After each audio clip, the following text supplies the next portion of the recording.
अब सबसे पहले डॉक्टर साहब नमस्कार, स्वागत है आपका। सबसे पहला सवाल मैं यही करना चाहूँगी कि माइग्रेन का जो सर दर्द होता है उसकी पहचान कैसे की जाए कि ये माइग्रेन का हेडेक है और ना कि कोई आम हेडेक।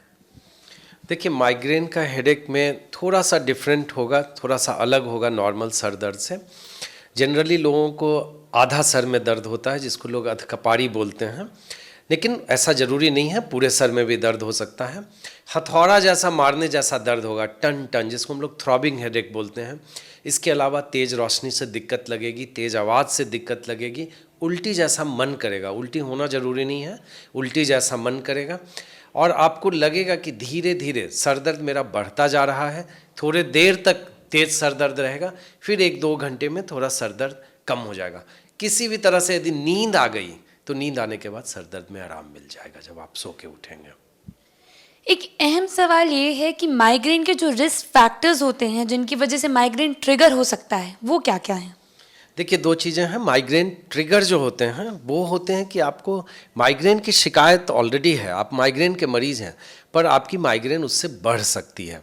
जैसे सब लोगों के लिए अलग अलग हैं, ये ज़रूरी नहीं है कि मैं जितने नाम लूँगा उन सब चीज़ों को सभी लोगों को उससे बचना है।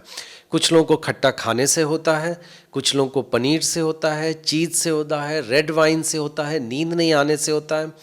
यदि आप बहुत शोर शराबा में चले गए हैं, बहुत लाइट वाले एरिया में, जैसे ज्वेलरी शॉप में गए हुए हैं, उनसे बहुत तेज़ कपड़े की दुकान में गए, बहुत तेज़ लाइट से हो जाता है, तो ये माइग्रेन के रिस्क फैक्टर ट्रिगर्स हैं। इन सब चीज़ों से हो जाता है। यहाँ तक कि कुछ लोगों को परफ्यूम की गंध से भी माइग्रेन हो जाता है। दूसरा है रिस्क फैक्टर। ऑफ कोर्स कोई ऐसा रिस्क नहीं है कि कोई बहुत प्रेडिक्ट कर सके कि इनको माइग्रेन होगा। हाँ, कुछ माइग्रेन जेनेटिक होते हैं, माँ को है तो बच्चों को भी माइग्रेन हो जाता है, एक भाई को है दूसरे भाई को भी माइग्रेन होता है, पर otherwise most of the time independent लोगों को अपना इंडिविजुअल माइग्रेन की शिकायत रहती है। अब जैसा आपने कहा कि माइग्रेन कभी कदार जेनेटिक भी हो सकता है, फैमिली में रन कर सकता है, लेकिन इसके अलावा ऐसा कौन सा कोई एज ग्रुप है स्पेसिफिक, कोई स्पेसिफिक जेंडर है जिन्हें माइग्रेन का जो खतरा होता है वो बाकी लोगों से ज़्यादा रहता है? बिल्कुल, जितने भी अधिकतर माइग्रेन के मरीज फीमेल हैं, 15 से 45 साल के उम्र वाले। बहुत ज़्यादा उम्र में माइग्रेन नहीं होता है। 15 से 45, क्योंकि इसकी एक और भी है कि हार्मोन की वजह से माइग्रेन होता है, इसलिए 45-50 साल जाते जाते ठीक हो जाते हैं। पर ऐसा के नहीं है, बच्चों को भी माइग्रेन होते हैं, उसको हम लोग चाइल्डहुड माइग्रेन बोलते हैं। तो बच्चों में कभी कभी बच्चे केवल उल्टी करते हुए आते हैं और कुछ नहीं, उनको सर दर्द भी नहीं होता है, केवल उल्टी पे उल्टी हुए जा रही होती है और बिल्कुल कहीं ठीक नहीं होते हैं। एक्चुअली वो एब्डोमिनल माइग्रेन होता है उसमें बहुत सारे लोगों को।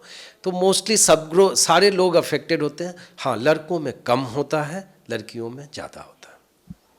अगर कोई माइग्रेन का मरीज है जिसे माइग्रेन की शिकायत हो रखी है तो डॉक्टर से संपर्क करने की ज़रूरत कब आती है? देखिए, माइग्रेन यदि आपको सर दर्द हो रहा है, आप सर दर्द की गोली लेते हैं, आप ठीक हो जा रहे हैं, पर आपको एक या एक से ज़्यादा बार महीने में सर दर्द हो रहा है, तब आपको डॉक्टर से सलाह लेने की ज़रूरत है, क्योंकि फिर हम लोग दवाइयाँ देंगे कि आपको सर दर्द हो ही ना। ज़रूर ये है कि माइग्रेन में कब तक दवा चलनी है, कितने दिन चलनी है, ये थोड़ा सा लंबा काम होता है, पर आपको बहुत कॉमन सर दर्द यदि हो रहा है, बहुत रेगुलर इंटरवल पे हो रहा है, तो दवा की ज़रूरत है। एक आखिरी सवाल अब मैं यही करना चाहूँगी कि जो माइग्रेन के मरीज़ हैं उन्हें किन बातों का खास ख्याल रखना चाहिए, अपना ख्याल किस तरीके से उन्हें बेहतर रखना चाहिए?